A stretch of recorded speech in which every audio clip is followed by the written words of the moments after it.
오늘은 하나님께서 우리에게 허락하신 복된 날입니다. 오늘 우리는 하나님께서 허락하시고 베풀어 주신 귀한 사랑과 은총에 감사하며 예배를 드리도록 합시다. 우리의 온몸과 마음과 정성을 다해 주님께 영광을 돌리고 주님의 은혜를 받도록 합시다.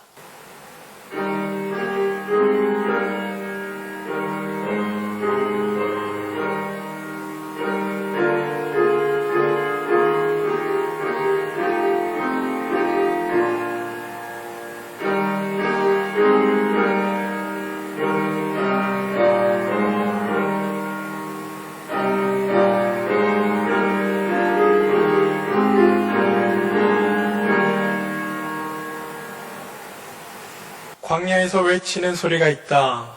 너희는 주님의 길을 예비하고 그 길을 곧게 하여라. 모든 골짜기는 메우고 모든 산과 언덕은 평평하게 하고 굽은 것을 곧게 하고 험한 길을 평탄하게 해야 할 것이니 모든 사람이 하나님의 구원을 볼 것이다.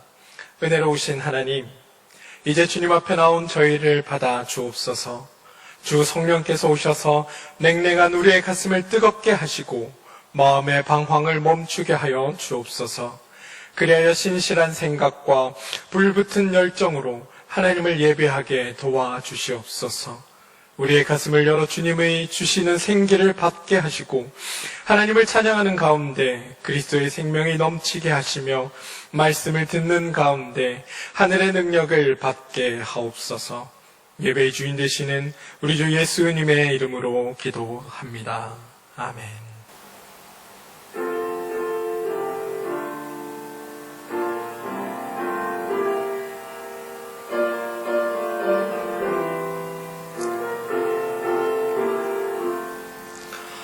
홀로 한 분 하나님께 천하 만민 경배하라. 만국왕을 다스리고 온 세상 만민 기르신다.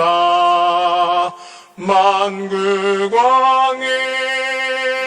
다스리고 온 세상 만민 기르신다. 독생성자 예수님께 모든 죄인 회개하라. 세상 만민 다 구원하고 놀라운 은혜 베푸신다. 세상 만민 구원하고 놀라운 은혜 베푸신다. 보혜사 성령님께 모든 삶을 맡기어라. 말씀으로 도우시고 죄악을 이기 힘주신다. 말씀으로 도우시고 죄악을 이기 힘주신다.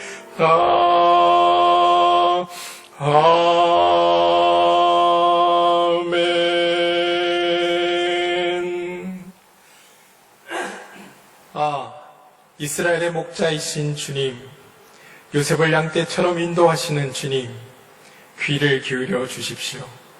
그를 위에 앉으신 주님, 빛으로 나타나 주십시오. 만군의 하나님, 우리에게 돌아오십시오. 하늘에서 내려다보시고 주님의 오른손으로 심으신 이 포도나무를 살펴주십시오. 주님의 포도나무는 불타고 꺾이고 있습니다. 주님의 분노로 그들은 멸망해 갑니다. 주님의 오른쪽에 있는 사람, 주님께서 몸소 굳게 잡아주신 인자 위에 주님의 손을 얹어주십시오. 그리하면 우리가 주님을 떠나지 않을 것이니 주님의 이름을 부를 수 있도록 우리에게 새 힘을 주십시오. 만군의 하나님, 우리를 회복시켜 주십시오. 우리가 구원을 받도록 주님의 빛나는 얼굴을 나타내어 주십시오.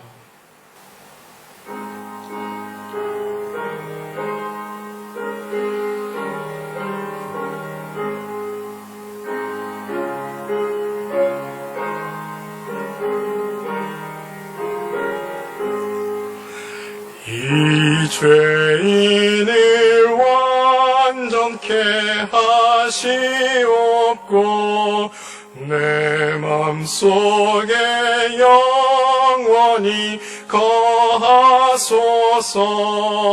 죄 가운데 빠졌던 몸과 마음을 흰 눈보다 더 희게 하옵소서.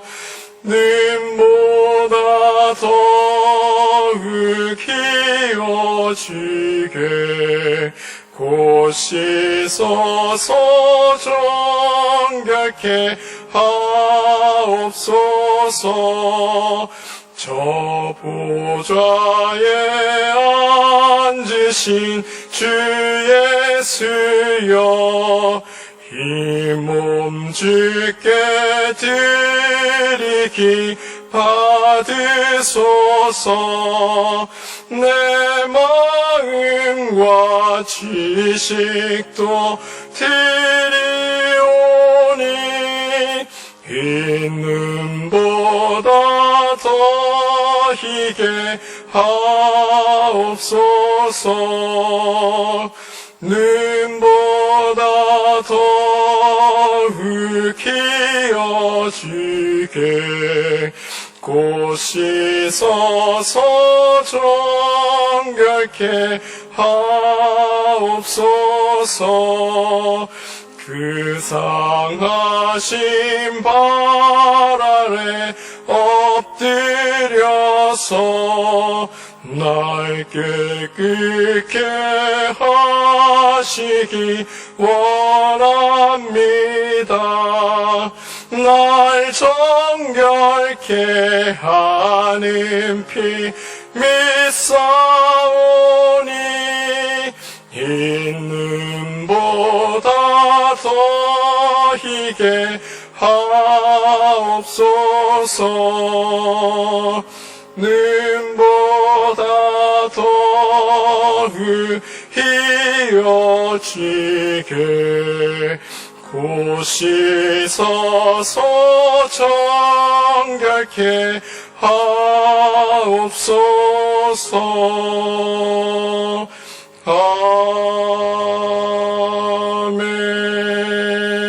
아멘. 이제 머리 숙여 하나님께 참회의 기도를 드립시다. 이제 지난 한 주간 동안 하나님의 뜻대로 살지 못했던 우리의 부족함과 나약함과 또한 우리의 죄를 하나님께 내어놓고 이 시간 회개하며 용서함을 받읍시다.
우리가 죄를 자백하면 하나님은 신실하시고 의로우신 분이셔서 우리의 모든 죄를 용서하시고 모든 불의에서 우리를 깨끗하게 해 주실 것입니다.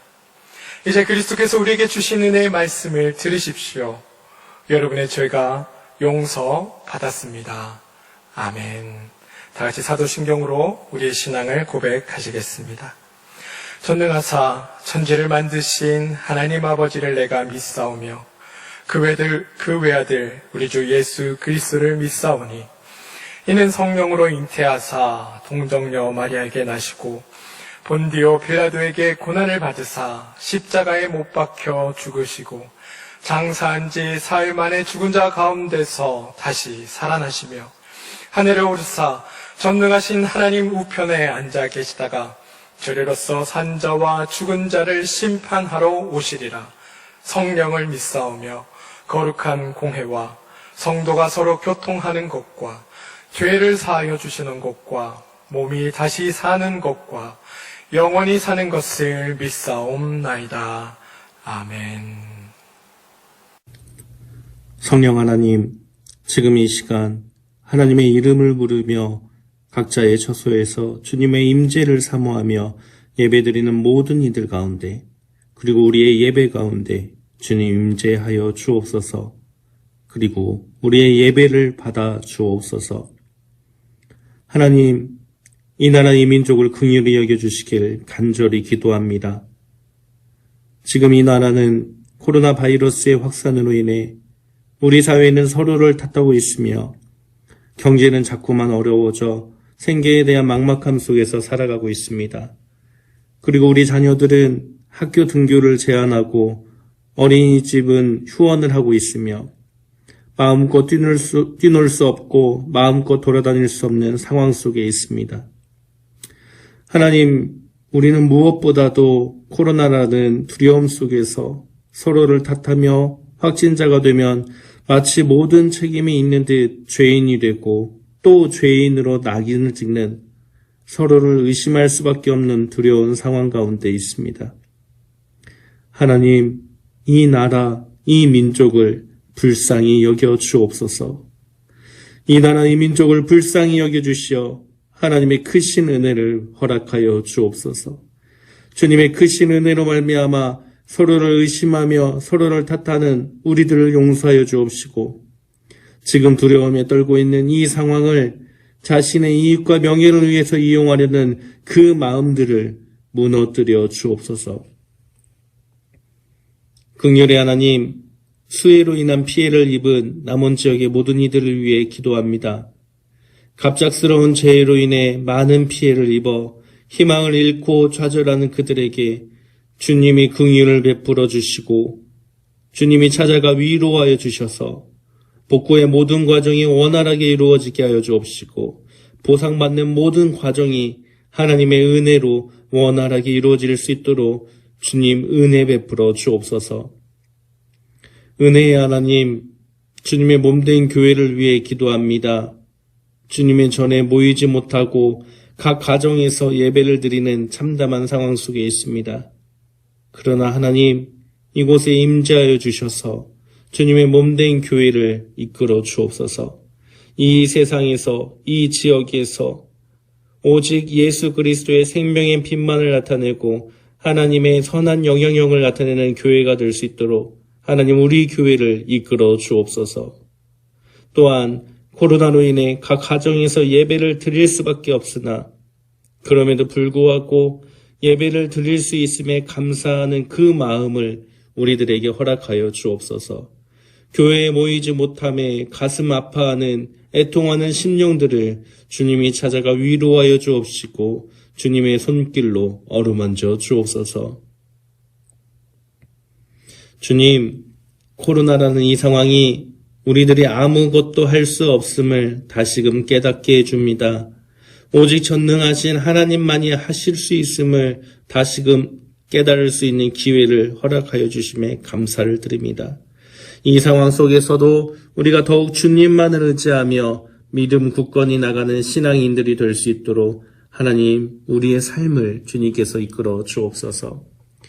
지금 이 시간 강미 목사님께서 하나님의 나라를 살아가는 우리라는 제목으로 말씀을 전합니다. 주님의 말씀이 우리들의 심령을 일깨워 우리가 처한 모든 상황에서 하나님의 자녀로 주님의 나라를 살아갈 수 있는 이정표가 되게 하옵소서. 비록 주님의 전에 모이지 못하나 각 가정에서 각자의 위치에서 온 마음과 정성을 다해 드리는 우리의 예배를 받아주시길 간절히 사모하며 우리를 구원하신 예수 그리스도의 이름으로 기도드립니다. 아멘.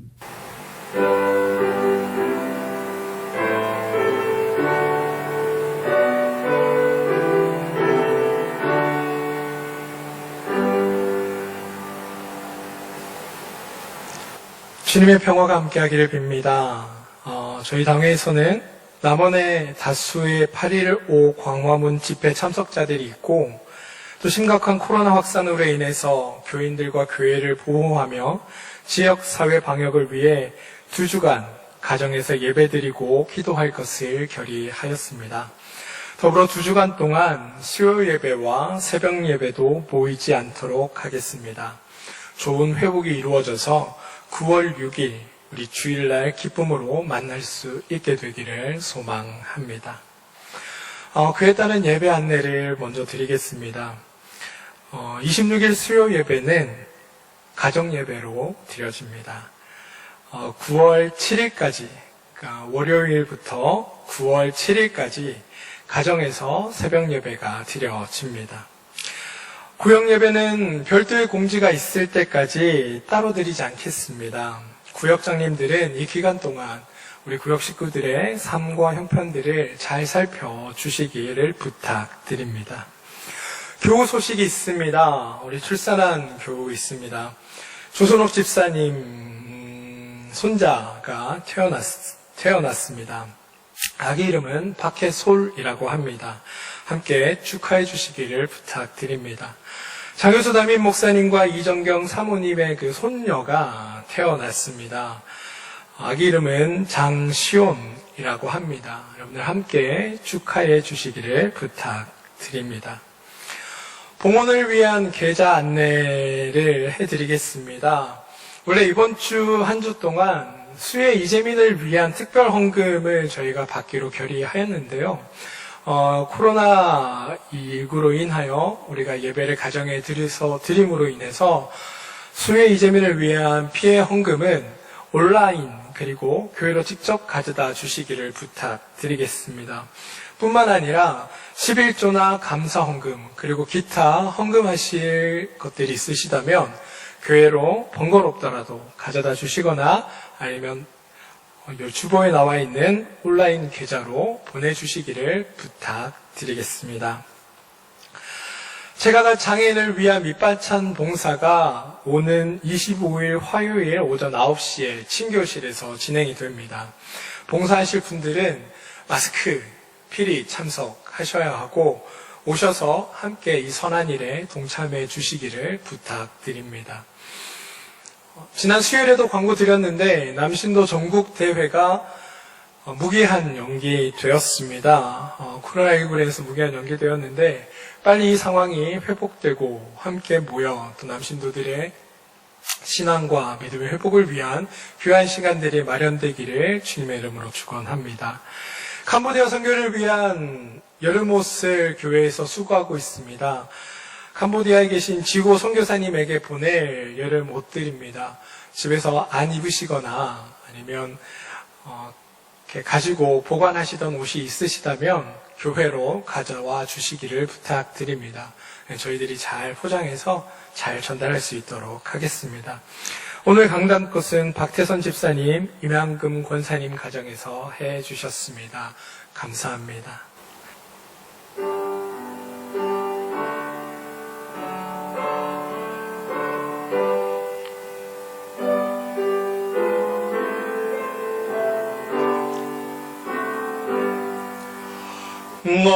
나의 보화 드리니 주여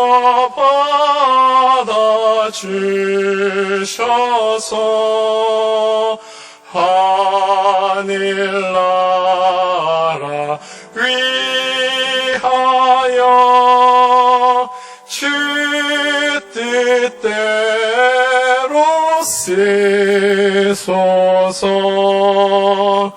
나의 시간 드리니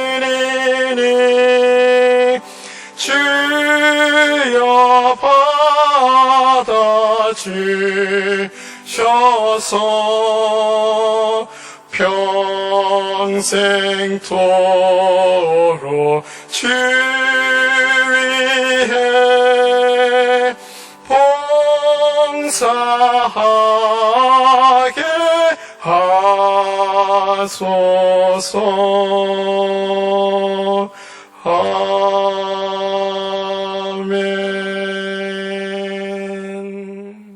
땅과 그 안에 가득 찬 모든 것이 모두 다 주님의 것.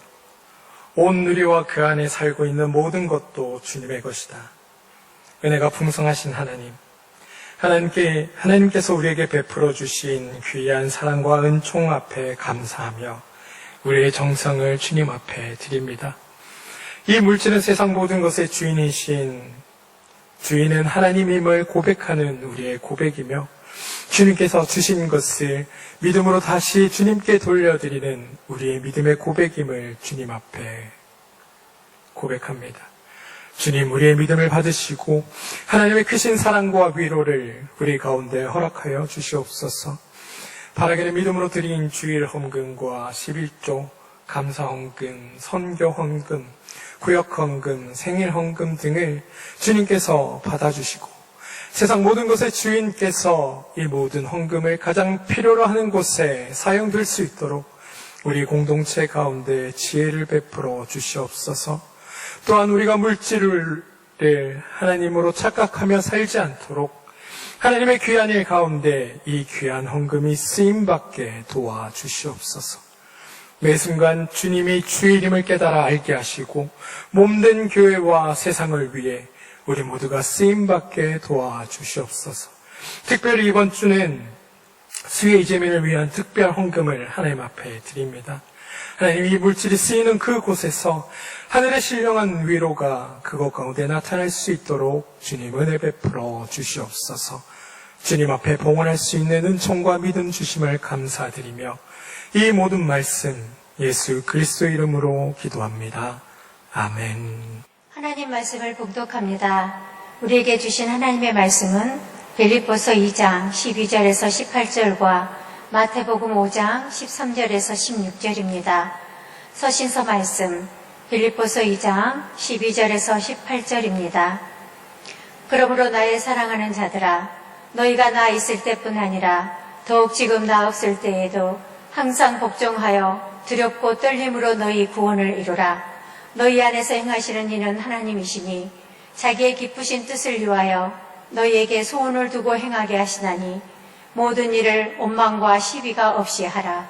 이는 너희가 흠이 없고 순전하여 어그러지고 거스리는 세대 가운데서 하나님의 흠없는 자녀로 세상에서 그들 가운데 빛들로 나타내며 생명의 말씀을 밝혀 날의 다름질이 헛되지 아니하고 수고도 헛되지 아니하므로 그리스도의 날에 내가 자랑할 것이 있게 하려 함이라. 만일 너희 믿음의 제물과 섬김 위에 내가 나를 전제로 드릴지라도 나는 기뻐하고 너희 무리와 함께 기뻐하리니 이와 같이 너희도 기뻐하고 나와 함께 기뻐하라. 아멘. 복음서 말씀 마태복음 5장 13절에서 16절입니다. 너희는 세상의 소금이니 소금이 만일 그 맛을 잃으면 무엇으로 짜게 하리요? 후에는 아무 쓸데없어 다만 밖에 버려져 사람에게 밟힐 뿐이니라. 너희는 세상의 빛이라. 산 위에 있는 동네가 숨겨지지 못할 것이요 사람이 등불을 켜서 말 아래 두지 아니하고 등경 위에 두나니 이러므로 집안 모든 사람에게 비치느니라. 이같이 너희 빛이 사람 앞에 비치게 하여 그들로 너희 착한 행실을 보고 하늘에 계신 너희 아버지께 영광을 돌리게 하라. 아멘.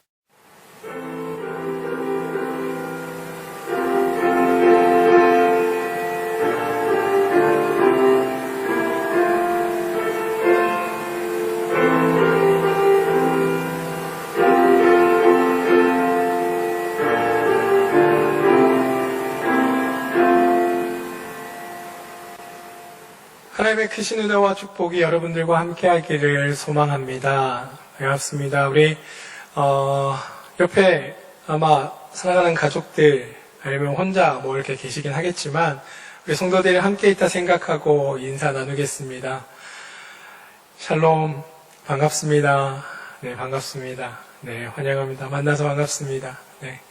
지금 설교하고 있는 제 앞에는 텅 빈 예배당입니다. 아무도 계시지 않으시네요. 네, 여러분들이 여기 있다 생각하고 저는 오늘 말씀을 전하도록 하겠습니다.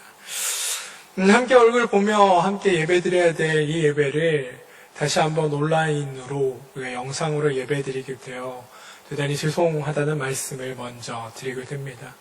그리고 이 예배를 그렇게 드릴 수밖에 없는 원인이 바로 우리 기독교 또 교회에 있다는 사실에 죄송함과 가슴 아픔을 함께 느낍니다.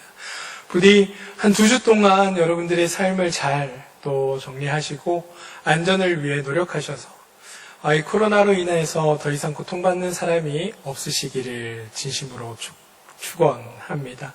그리고 오늘 예배 후에 또 2주 동안 뵙지는 못하겠지만 그래도 항상 기도하며 응원하며 또 주님 안에서 우리가 더 깊이 사랑할 수 있는 그런 우리들로 거듭나기를 주님의 이름으로 축원드립니다.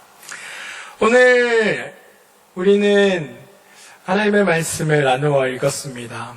빌립보서 2장의 말씀과 마태복음 5장의 말씀이 오늘 저에게 주어진 말씀입니다. 그리고 한 가지 더 주어진 말씀이 있다면 이사야서 4장 2절에서 6절까지의 말씀이 또 우리에게 주어져 있는 말씀입니다. 오늘 우리에게 주어진 이 말씀을 하나하나 가만히 이렇게 보고 있으면 사실 오늘 주어진 이 말씀을 하나로 묶는 공통된 것들을 찾아볼 수가 있습니다. 겉으로 드러나 있는 공통점을 찾아낸다면 바로 빛이라는 단어가 이 세 개의 본문, 아니 시편까지 우리가 교독으로 읽은 시편까지 포함하여 4개의 본문을 하나로 이어주는 것임을 발견할 수 있습니다. 빌립보서에서는 성도들은 세상의 빛과 같은 이들이 되어야 한다라고 바울 사도는 권면하고 있습니다. 마태복음에서 예수님은 너희는 빛이다 라고 선언하고 계십니다. 이사야서에서는 하나님께서 예루살렘을 회복시킬 때 타오르는 그 불길로 빛을 만들어 예루살렘을 회복시키고 그 예루살렘을 보호하겠다라고 고백하고 있습니다. 이처럼 성경에서 빛이라는 모티브는 하나님을 뜻하기도 하고 하나님의 백성, 또 하나님의 백성 그 자체, 또 하나님의 백성이 살아가는 바른 삶의 모습을 나타내는 단어로 사용됩니다. 그런데 눈에 보이는 이 빛이라는 단어 외에 보이지 않는 공통점이 한 가지 더 있습니다. 이거는 말씀을 통해는 볼 수 없지만 생각하면 알 수 있는 겁니다. 바로 오늘 말씀이 전해지는 상황이라는 겁니다. 여러분들은 빛입니다. 여러분들은 별처럼 빛나는 성도입니다. 라고 말하고 있는 그 상황이라는 겁니다. 사실 이 말을 들은 대상인 우리는 이런 말들 앞에서 희망과 기쁨과 기대를 가지게 됩니다. 이게 당연한 겁니다.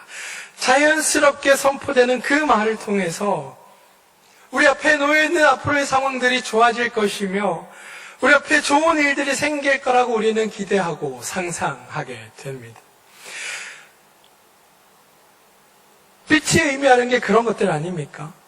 일반적으로 기독교의 복음과 신앙을 상징하는 의미가 바로 빛입니다. 하나님을 뜻하고 하나님의 백성 자체를 뜻하기도 하며 하나님의 백성의 바른 삶을 나타내는 단어가 빛이라는 겁니다. 따라서 이러한 빛은 교회 전통하고도 매우 밀접하게 관계를 맺고 있어서 예수님이 탄생하신 12월 25일 같은 경우도 태양의 길이가 다시 밤의 길이보다 길어지기 시작하는 때를 예수님의 탄생일로 잡았던 거고 예수님께서는 태양의 달인 일요일에 부활하셨던 겁니다. 이런 기독교의 전통은 생명의 빛이신 예수 그리스도를 믿는 기독교인들은 우리가 바로 세상의 빛이어야 한다는 확신 안에 이루어집니다. 그래서 너희가 빛이다, 빛과 같은 성도들로 너희들이 살아야 한다는 말을 들을 때면 우리 안에는 나도 모르게 생명에 대한 기쁨, 희망, 용기, 기대 이런 것들이 자연스럽게 생겨나게 될 수밖에 없습니다. 새로운 생명의 감격을 우리는 생각하게 된다는 겁니다. 그런데 문제는 오늘 말씀이 선포되는 그 말씀이 전해지는 그 상황은 말씀의 내용과 다르다는 것에 있다는 겁니다. 실제는 그 반대입니다. 바울은 지금 감옥에 갇혀 있는 상태입니다. 그냥 감옥에 갇혀 있는 것이 아니라 임박한 자기의 죽음을 내다보고 있는 것 같습니다. 그럼에도 자신의 부재가 교인들을 낙담시키고 낙심시켜서 하나님을 이제 겨우 믿게 된 그들이 하나님을 믿지 않는 길로 가는 것이 걱정되는 상황입니다. 그렇기에 하나님을 믿는 여러분들을 향해서 여러분들은 하늘의 별과 같은 빛을 내는 이들이 되어야 한다라고 권면하고 있는 겁니다. 말씀은 괜찮다이지만 상황은 전혀 괜찮지 않다라는 게 오늘 빌립보서의 상황입니다. 예수님의 상황을 한번 볼까요? 예수님 지금 예수님의 주변에 몰려든 이들에게 너희 소금처럼 살아라. 아니 너희는 소금이다. 너희는 빛이다라고 말씀하고 계십니다. 이미 소금이고 빛이라고 이야기하는 거죠. 근데 참 이상하지 않습니까?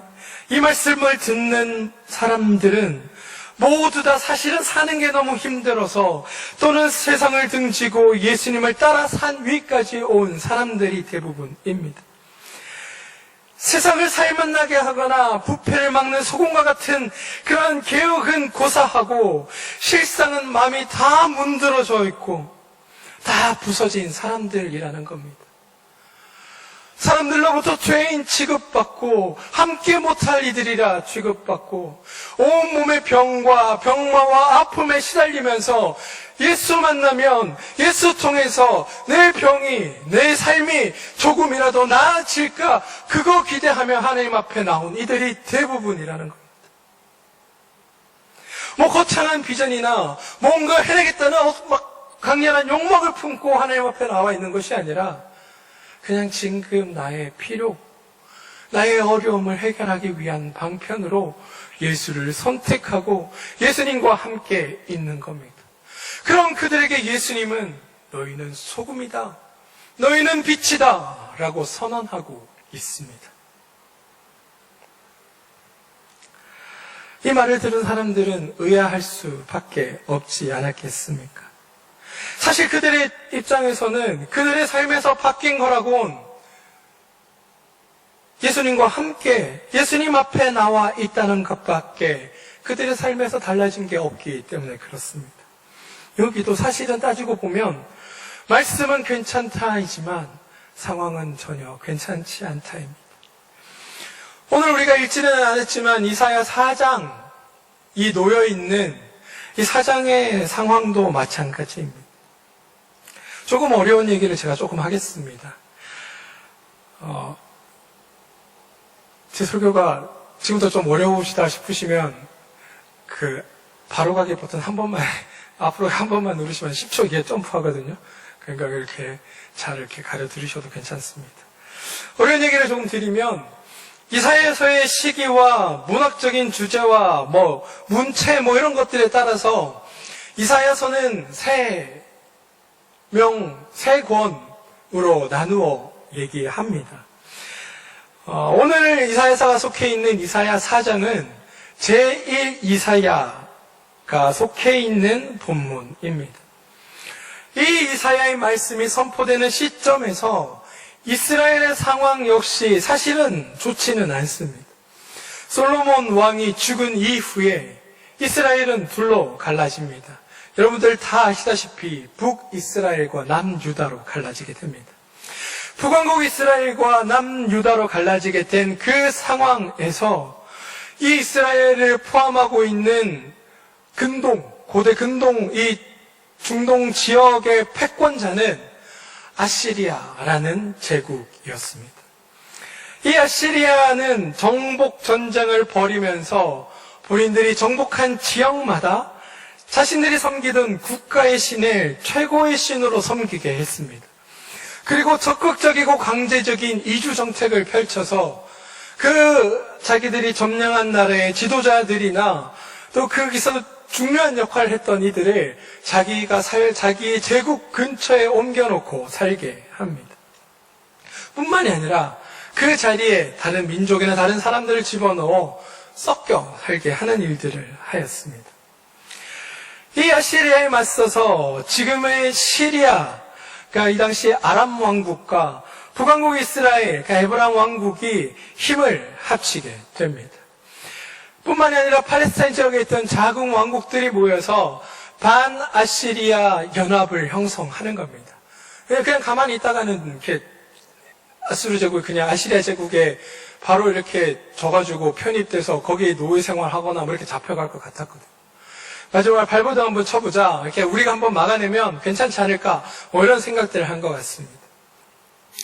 그러면서 북왕국 이스라엘과 그 지역에 있던 시리아와 팔레스타인 지역의 작은 왕국들과 더불어 남유다를 포함시켜서 반아시리아 제국 연합을 만들었는데, 그래서 아시리아 제국에 대항하려고 했는데 이게 뜻대로 잘 되지 않습니다.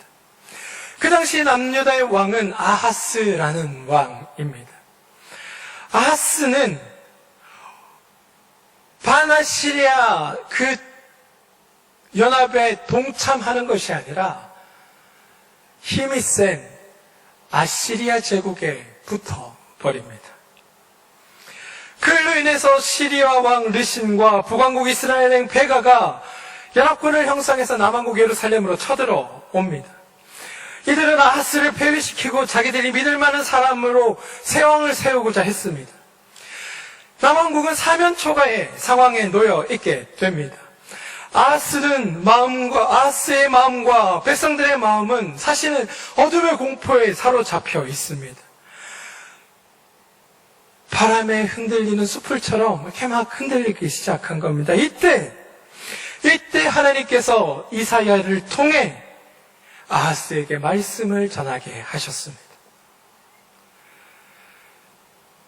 연합군들이 너희를 쳐들어왔지만 이 계략은 성공하지 못할 것이다. 왜냐하면 하나님인 내가 너희들을 구원하기 위해 이 역사에 직접 개입할 것이기 때문이다.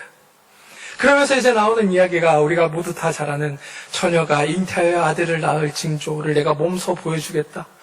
그러면서 아하스 너는 믿음을 갖고 하나님인 나에게 순종하라라고 말씀하십니다. 문제는 아하스는 다른 계획을 갖고 있었다는 겁니다. 그는 하나님의 말씀을 기도하며 듣지 않았습니다. 이사야의 입에서 하나님의 말씀이 선포될 때 그는 하나님의 말씀을 들으면서도 머릿속으로는 다른 것들을 꿈꾸고 있었던 겁니다. 바로 하나님을 의지하는 것이 아니라 강대국인 아시리아에 사절단을 보내어 도움을 요청하는 것을 그가 선택한 것입니다. 아하스의 간청을 받아들여 아시리아는 군사들을 출병시킵니다. 그는 시리아 왕국의 다마스커스를 점령하고 주민들을 포로로 끌고 갑니다. 그리고 왕이었던 르신을 처형합니다. 또 베가가 다스렸던 북왕국 이스라엘도 침공합니다. 그는 다른 지역이 아니라 곡창 지역을 형성하고 있던 이스라엘 북쪽의 갈릴리 호수 일대를 침공하였습니다. 거기는 스불론과 납달리 지파가 여호수아로부터 약속의 땅으로 받았던 장소입니다. 이사야가 예언한 대로 졸지에 그 일대에 살던 두 지파가 끔찍한 일을 겪게 됩니다. 곡식은 수탈당하고 주민 중 일부가 아시리아의 노예로 끌려가게 되는 겁니다. 성경에 자세한 기록은 없지만 아마 정복자였던 아시리아 제국은 강제적인 이주민 정책을 강력하게 펼쳤었기 때문에 그 아시리아의 특성상 그 스불론과 납달리 지역, 그들이 탈환했던 북이스라엘에도 아마 다른 민족들을 모여와 살게 했을 겁니다. 한마디로 하나님이 주신 그 약속의 땅이 여러 이방 민족들이 모여 사는 이방의 땅이 돼버린 겁니다. 그래서 이것이 복음서에 등장하는 이방의 땅 갈릴리라고 불리게 되는 시초가 된 사건입니다. 약속의 땅이었던 북쪽 지역이 심각하게 황폐화되고 이방 나라인 아시리아에 편입되었습니다. 이사야는 이렇게 된 이유를 스불론과 납달리를 하나님께서 버리셨다, 천대하셨다라고 해석을 했습니다.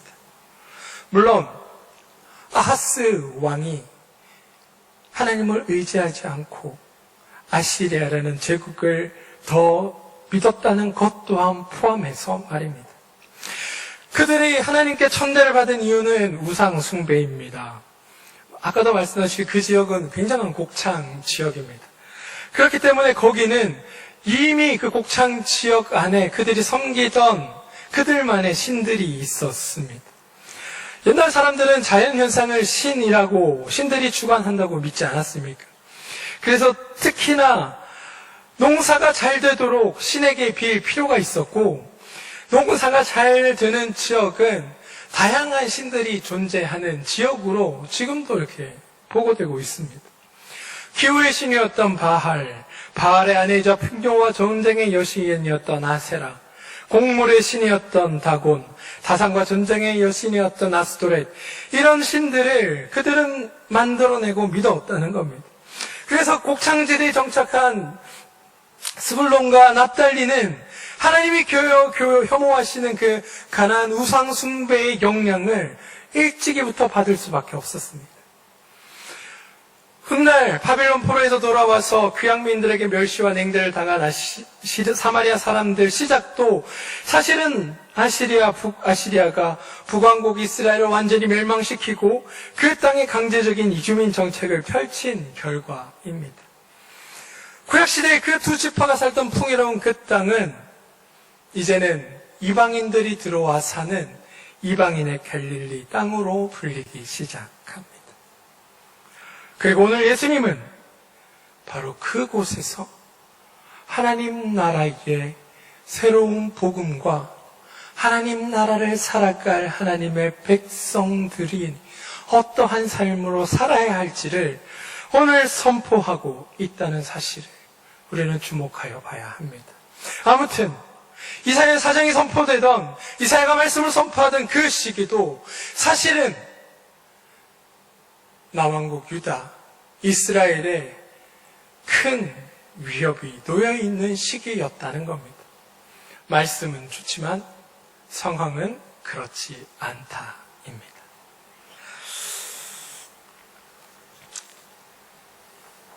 오늘 예수님은 그 자리에 서서 갈릴리 그 지역에 있는 한 산으로 올라가셔서 제자들에게 말씀을 선포하십니다.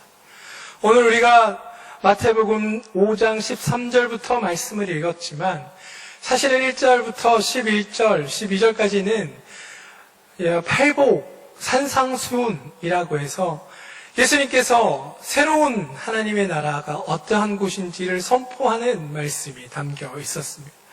그리고 더불어 그 나라를 살아가는 너희들은 어떠해야 한다라는 말씀을 이곳에서 선포하고 계시면서 하시는 이야기가 너희들은 바로 빛이고 너희들은 소금이다라는 말씀을 하고 있다는 겁니다. 출애굽기에 따르면 하나님께서는 시내산에서 모세 한 사람을 통해 이스라엘 백성에게 십계명을 주십니다. 이에 비해 마태복음에 따르면 예수님은 산에 오르셔 제자들에게 그리고 무리들에게 사랑하는 새로운 법을 직접 주셨습니다. 일반적으로 산이라는 장소는 하나님의 위엄과 통치의 동요처럼 쓰일 때가 많습니다.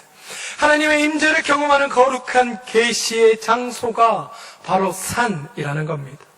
출애굽의 주인공이었던 모세는 이스라엘 백성과 따라 나선 몇몇의 떠돌이들을 노예로부터 자유의 삶으로 바꾸어 내었고 그들에게 하나님의 율법을 전해 주었습니다. 반면에 오늘 예수님은 모든 인류를 죄와 죽음의 노예로부터 해방하실 구세주이시고 또 제자와 무리들로 상징되는 모든 이들에게 하나님 나라의 새 법을 주시는 분으로 성경은 그리고 있습니다. 이거는 그냥 우연히 그려진 게 아닙니다. 모세, 예수님 한 선상에 놓고 마태가 그리고 있다는 겁니다. 그리고 이스라엘을 구원했던 과거의 모세처럼 이제는 이스라엘을 단순히 구원하여 자유민으로 만들 것이 아니라 이들에게 새로운 하나님 나라를 선포하고 이들에게 새로운 하나님 나라의 백성됨을 알려주고 너희들이 하나님 나라에서 온다는 백성임을 가르치는 또 거기에서 하나님의 말씀과 율법을 선포하는 새로운 하나님 나라의 구원자로서의 예수님을 마태는 그리고 있다는 사실을 우리는 함께 볼 필요가 있습니다. 예수님이 무리를 모으고 산에 올라가셨을 때 제자들이 예수님 곁으로 다가옵니다.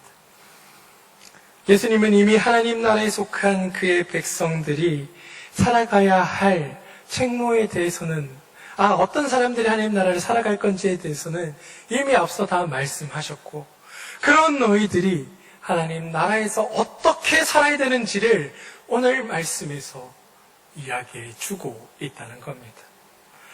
저는 오늘 이 말씀을 묵상하고 말씀을 준비하며 우리가 놓이는 지금의 이 현실 앞에 참 가슴 아픔을 느끼게 됩니다. 아니 오늘 이 말씀을 가지고 선교하신 많은 목사님들은 아마 저와 비슷한 이야기들을 하실 것 같습니다. 하나님 나라를 살아가는 하나님의 백성으로 불륜받은 우리가 과거의 이스라엘 하나님께 부여받았던 온 세계의 제사장이며 거룩한 백성이 되라는 하나님의 그 부르심 앞에 순종하지 못하고 그 일을 감당하지 못했던 과거의 이스라엘을 내어버리고 새로운 하나님 나라에서 하나님 백성으로 너희들이 새롭게 살아가야 할 새로운 계명을 부여받았음에도 불구하고 다시금 과거의 전철을 밟아 그렇게 살지 못하고 있는 우리를 질책하는 바로 이 현실 앞에 다시 한번 가슴 칠 수밖에 없는 현실, 통회할 수밖에 없는 일들이 우리 앞에 놓여있기 때문에 그렇습니다. 기독교라는 이름으로 세상 가운데 빛으로 살아라, 소금으로 살아라, 너희는 빛이다, 소금이다라는 이야기를 수도 없이 들으며 우리가 생활해 왔지만 정작 우리의 삶은 그와 무관한 삶을 살았다는 것. 오늘 예수님은 놀랍게도 그냥 우리에게 주어진 구원의 역사로 너희들이 세상에 빛이 되고 소금이 되었으니 그것으로 너희 스스로 위안하며 세상 가운데 평안히 살아라고 말씀하시는 것이 아니라 마태복음 5장 13절에 보면 너희들이 짠맛을 밖에 내버려져 사람들에게 짓밟힌다고 말씀하고 계시고 읽지 않은 마태복음 5장 23절에 보면 너희들이 바리새인이나 사두개인이나 율법학자들보다 더 철저하게 의를 지키지 않고서는 율법을 지키지 않고서는 하나님 나라에 들어갈 수 없다라고도 말씀하고 계신데 우리는 우리에게 주어진 하나님의 그 은혜, 그 사랑, 값싼 은혜에 사로잡혀서 더 이상 하나님과는 무관한 삶을 살면서 필요할 때마다 하나님을 갖다 쓰고 있는 그런 어리석은 삶을 살고 있다는 것. 그리고 그 결과 지금 우리가 높여드리고 우리를 통해 영광 받아야 하실 하나님의 그 권위와 능력과 놀라운 일들이 저 땅바닥 아래 버려져서 사람들의 발에 짓밟히고 채이는 그런 끔찍한 상황 가운데 놓여 있다는 현실 앞에 우리는 무너지지 않을 수 없습니다. 말씀을 준비하는 내내 오늘 말씀이 우리에게 하고자 하는 이야기들 앞에 가슴을 치지 않을 수 없었습니다. 소금이 어떤 역할을 하고 빛이 어떤 역할을 하는지 일일이 세세하게 말씀드리지 않겠습니다. 빛으로 부름받았다, 소금으로 부름받았다. 하나님의 말씀을 들었던 여러분들이라면, 지금까지 교회 나와 신앙생활을 영위하셨던 여러분들이라면 그것이 무엇을 뜻하는지 누구보다 잘 알 것입니다. 세상에 쓰임받는 존재로 나를 죽여 맛을 내고 나를 낮추어 세상을 조화롭게 하는 일들. 보이지 않는 곳에서 빛을 내면서 길을 잃은 자들에게 길을 보여주고 무엇이 옳은지 그른지 알게 하고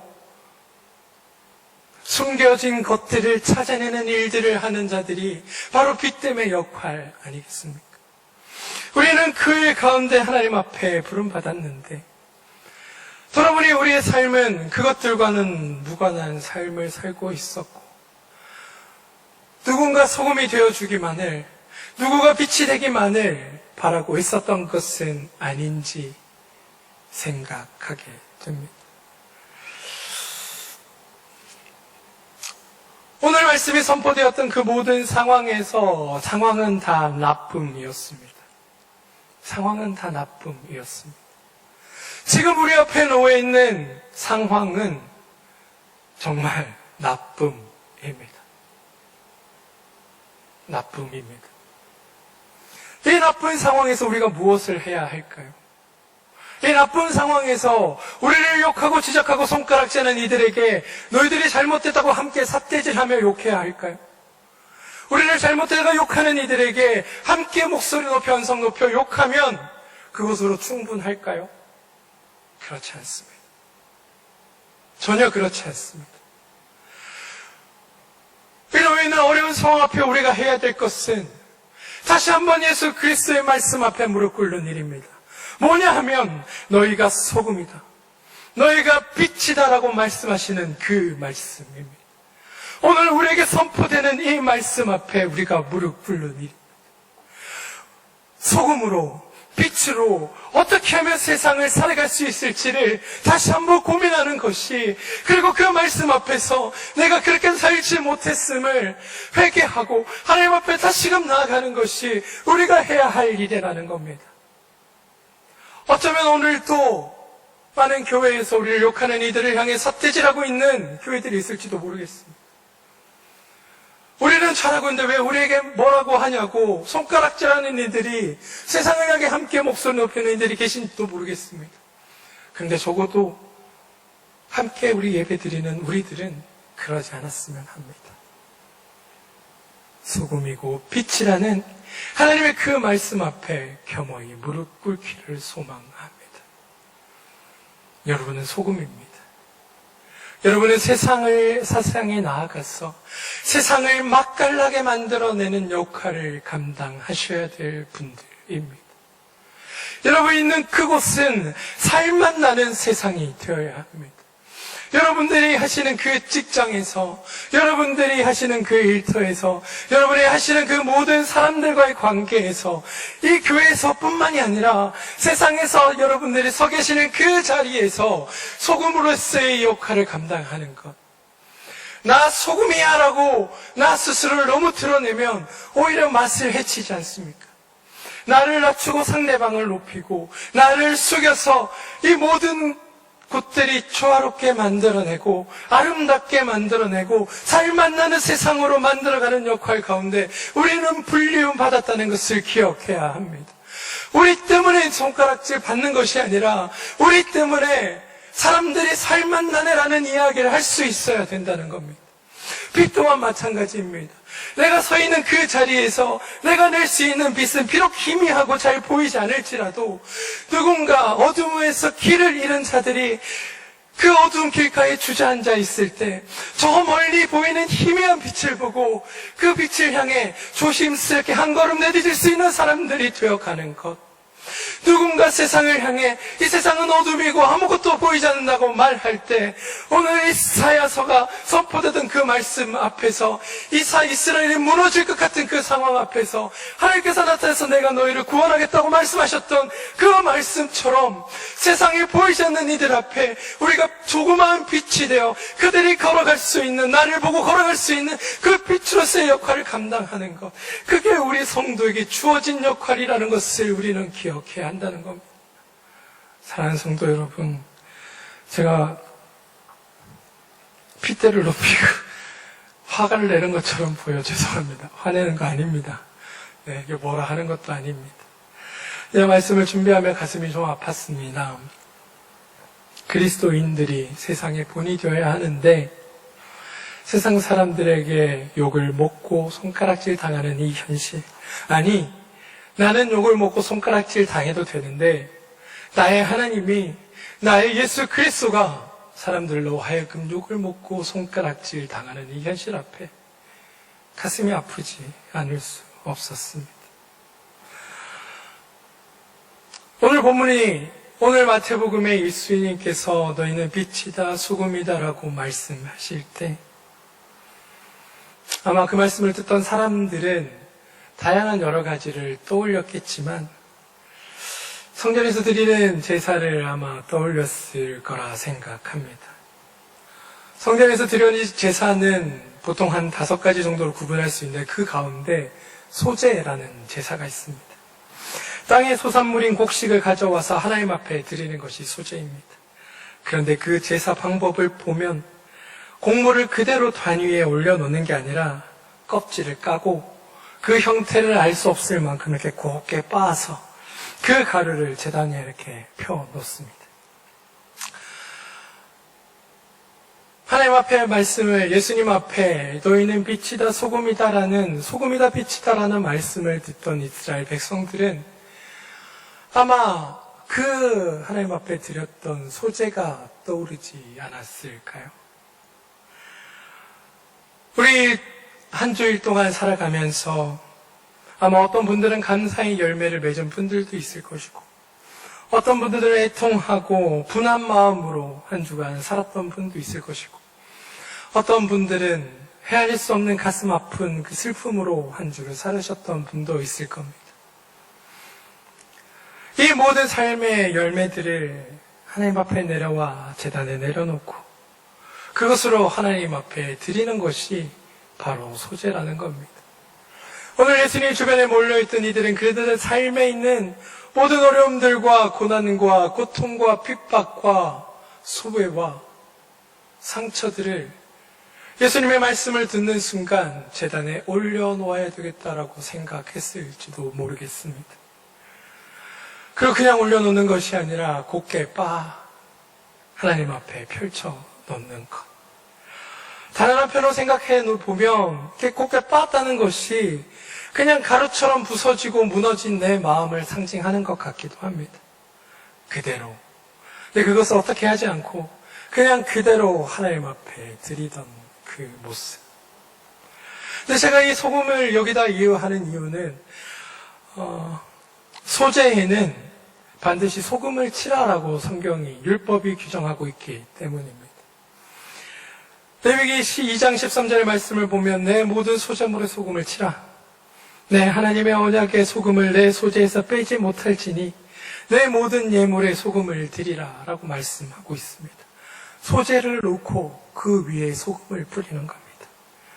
근데 유대인에게 이 소금은 남다른 의미가 있습니다. 뭐냐 하면 언제나 하나님의 영원하고 변치 않는 하나님의 그 구원의 약속과 연결되어 있다는 겁니다.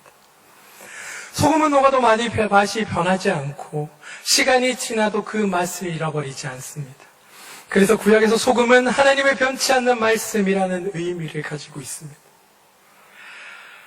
이 복음서의 말씀과 연결해 본다면 예수님 앞에 나온 이들은 부서지고 무너지고 사람들로부터 망가진 마음으로 여기에 앉아있지만 변하지 않는 하나님의 말씀이 그것 가운데 뿌려지기만 한다면 오늘 예수님을 통해 선포되었던 그 말씀이 우리 가운데 뿌려졌기 때문에 이 세상을 살맛 나는 소금으로 이 세상을 더럽혀지지 않도록 만드는 그 소금으로서 살 수 있다는 복된 약속을 받는 자리이기도 하다는 겁니다.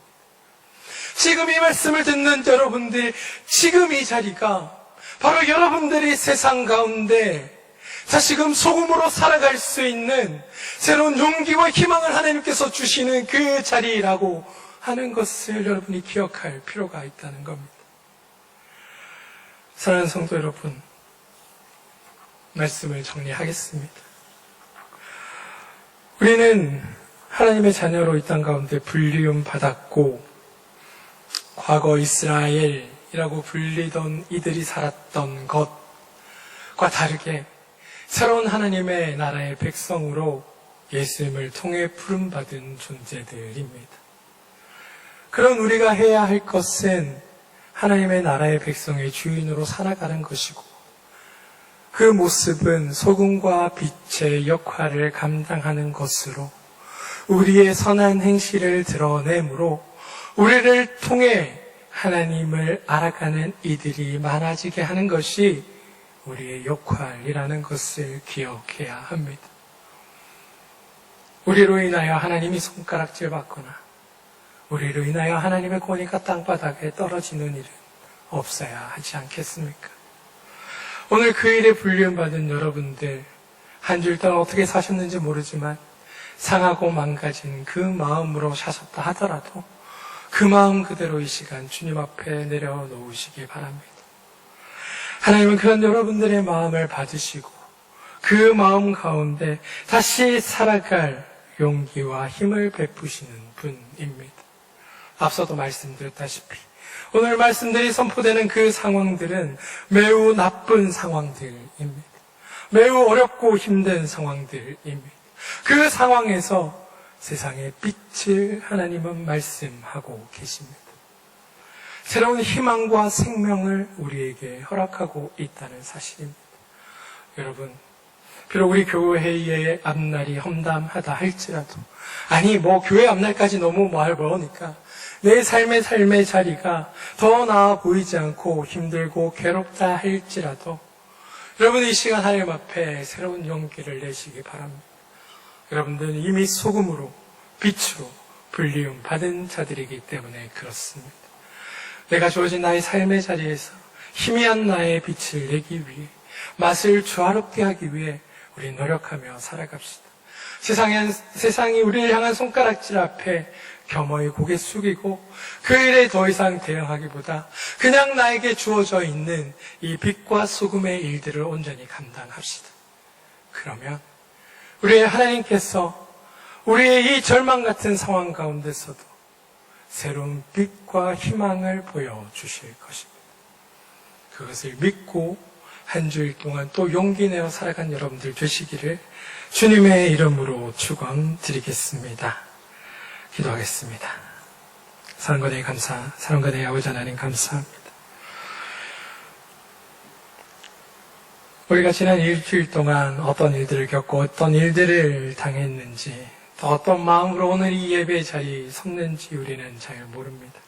그런데 하나님 그것이 무엇이든 간에 그냥 주님 앞에 내어놓기를 소망합니다.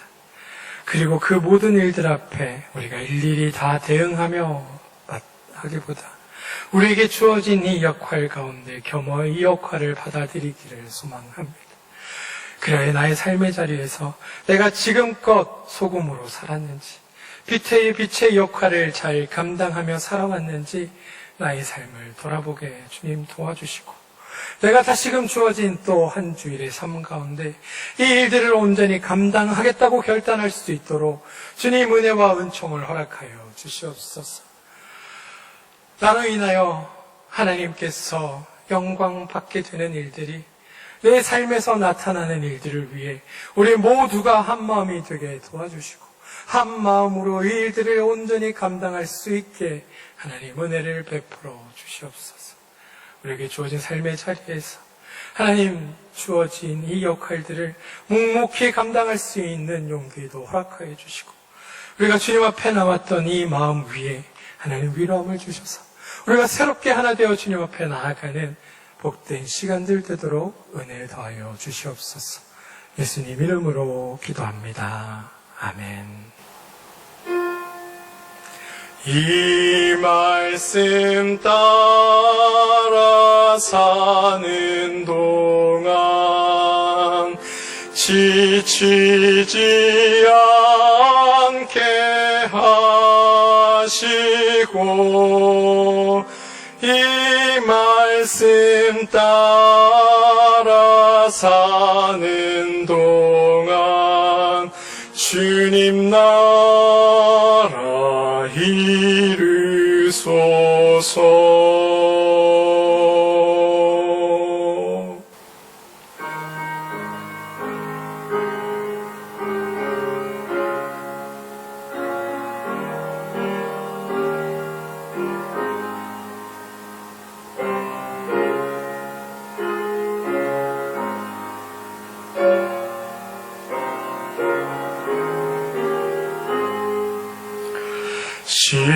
십자가를 질 수 있나 주가 물어보실 때 죽기까지 따르오리 성도 대답하였다.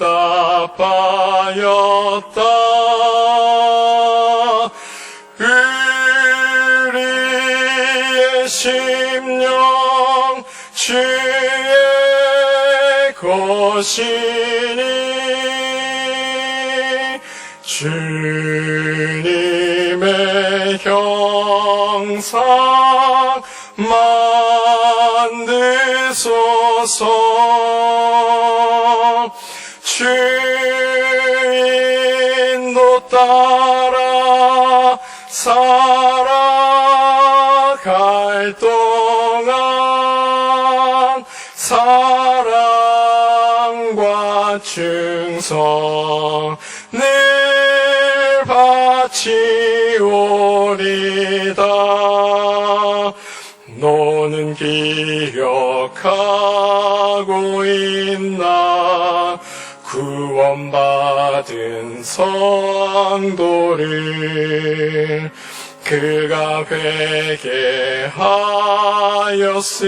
때 낙원 허락받았다.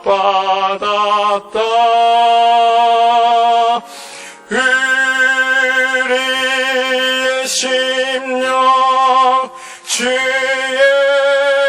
것이니 주님의 형상 만드소서.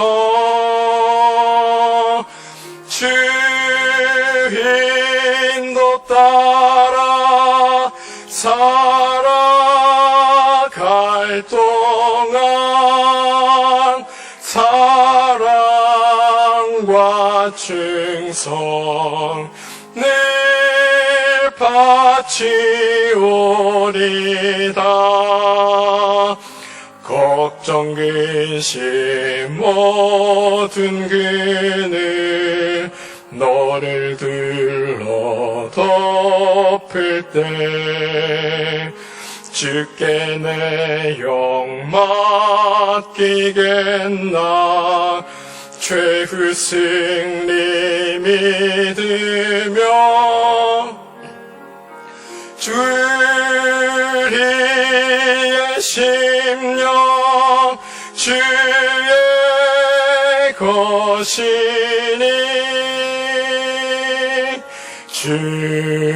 주님의 형상 만드소서. 주인도 따라 살아갈 동안 사랑과 충성 늘 바치오리다. 이런 일 다 할 수 있나 주가 물어보실 때 용감한 자 바울처럼 선뜻 대답하리라.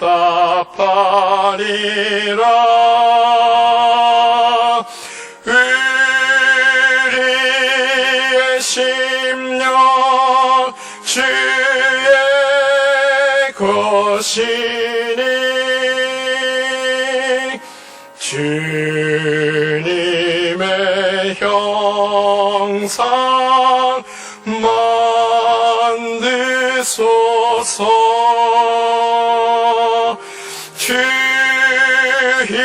주인도 따라 살아갈 동안 사랑과 충성 늘 바치오리다.